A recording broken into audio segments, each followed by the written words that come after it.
Beowulf for Cretins, A Love Story, 2018 by Ann Mcman is a witty and heartwarming LGBT romance. It follows Grace Warner, a lapsed Catholic and English professor at a small liberal arts college who dreams of writing the next great American novel. On a cross-country flight to visit her friend Rizzo, Grace meets Abbie, a mysterious, stunning woman who takes the seat beside her.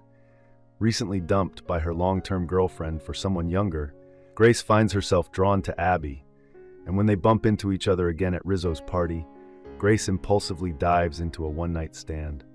No contact is exchanged, and Grace returns to Vermont with a bittersweet memory. Back at St. Albans College, where she teaches freshmen and is fighting for tenure, Grace is shocked to discover that the new college president is none other than Dr. Abbie Williams. Suddenly, Grace's career ambitions seem threatened, especially when Abbie starts seeking her out. Meanwhile, Grace struggles with her unfinished novel about the stolen painting called The Ochre, a tale of the artwork's legendary journey through history. Though she doubts her manuscript's worth, she hesitates to finish or publish it. Life at home isn't easier, thanks to her neighbor's noisy dog, Grendel. When the dog's owners skip town, abandoning Grendel, Grace reluctantly takes him in, and soon the dog becomes a beloved part of her life. The story quietly unfolds around Grace and Abbie's growing relationship. Despite knowing the risks, they continue to see each other, trying to keep their romance under wraps until people start to notice. Grace's best friend, CK, a celebrated academic who is dating Grace's brother Dean, eventually learns about their relationship. Grace even shares her manuscript with Abbie, who is captivated by it, as are others who read it. Together, Grace and Abbie adopt Grendel, who mainly stays with Grace, cementing their unconventional family. The novel steers clear of typical romantic drama, no dramatic breakups, no explosive conflicts.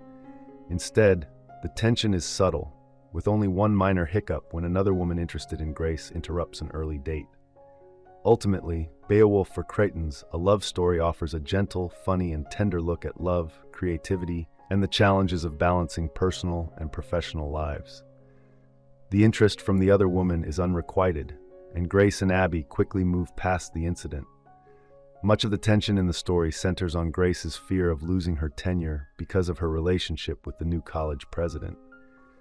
After 7 years of hard work toward tenure, Grace faces stiff competition from a colleague who is also up for the position, and for both, failure means losing their jobs.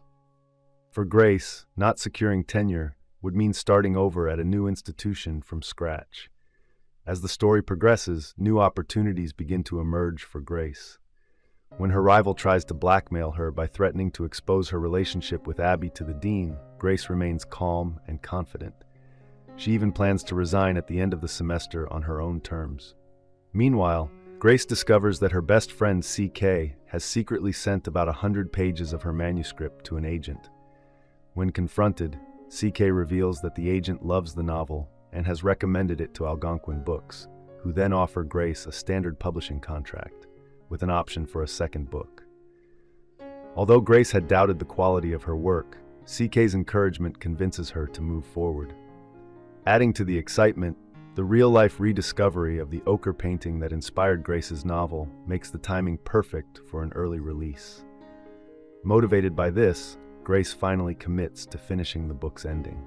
At the highly anticipated tenure meeting, Grace submits a resignation letter, expecting to be fired. Instead, the board returns it and offers her the position. Unknown to Grace, Abbie had informed the board about their relationship from the start and had agreed to recuse herself from any decisions involving Grace to avoid conflicts of interest. Overwhelmed but relieved, Grace accepts the offer. Simultaneously, CK is offered a prestigious role within her department, but chooses to wait until Grace's decision is clear. In a show of loyalty, CK declares that if Grace leaves St. Albans, she will too. Beowulf for Cretins ends on an uplifting note. Grace wins the girl, secures tenure, lands a book deal, and adopts a dog. The novel expands on Mcman's earlier short story, Falling from Grace, originally published in her 2012 collection Sidecar. It also won the Lambda Literary Award for Lesbian Romance in 2019. Thank you for watching. If you enjoy this video, leave a like and subscribe.